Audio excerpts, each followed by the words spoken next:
Hello friends, welcome to Jayree's kitchen and vlogs. இன்றைக்கி நம்ம சேனலில் இந்த சம்மருக்கு ரொம்ப ஹெல்த்தியான ஒரு பாதாம் மில்க் வீட்டிலே எப்படி பண்ணுறதுன்னு பார்க்கலாம். இதுக்கு 1 லிட்டர் பால் தண்ணி சேர்க்காமல் காய்ச்சிக்கோங்க. 15 பாதாம் 15 முந்திரி ஒரு ½ அன் ஹவருக்கு சுடுதண்ணியில் ஊற வச்சுருங்க. இப்போது பாதாமில் இருக்கிற தோல் ஃபுல்லாக ரிமூவ் பண்ணிவிட்டு இது எல்லாத்தையும் ஒரு மிக்ஸி ஜாரில் சேர்த்துக்கலாம். இது கூடவே ஒரு 4 ஏலக்காய் சேர்த்து கொஞ்சமாக தண்ணி ஊற்றி நல்லா ஃபைன் பேஸ்ட்டாக அரைச்சி எடுத்துக்கோங்க.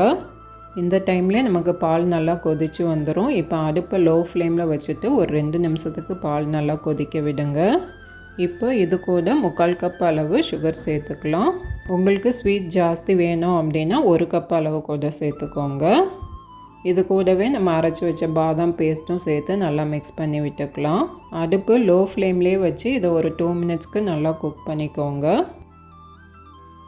இப்போ இதில் கலருக்காக கொஞ்சமாக குங்குமப்பூ ஆட் பண்ணிக்கிறேன். உங்கள்கிட்ட குங்குமப்பூ இல்லை அப்படின்னா எல்லோ ஃபுட் கலர் கூட கொஞ்சமாக ஆட் பண்ணிக்கலாம். பாலோட ஹீட்லேயே குங்குமப்பூ நல்லா மிக்ஸ் ஆகி ஒரு மைல்டாக எல்லோயிஷான கலர் கொடுக்கும். லாஸ்ட்டாக இதில் கொஞ்சம் பாதாம் முந்திரி தட்டி சேர்த்து நல்லா மிக்ஸ் பண்ணிவிட்டு அடுப்பை ஆஃப் பண்ணிட்டீங்க அப்படின்னா ரொம்பவே டேஸ்டியான பாதாம் மில்க் ரெடி.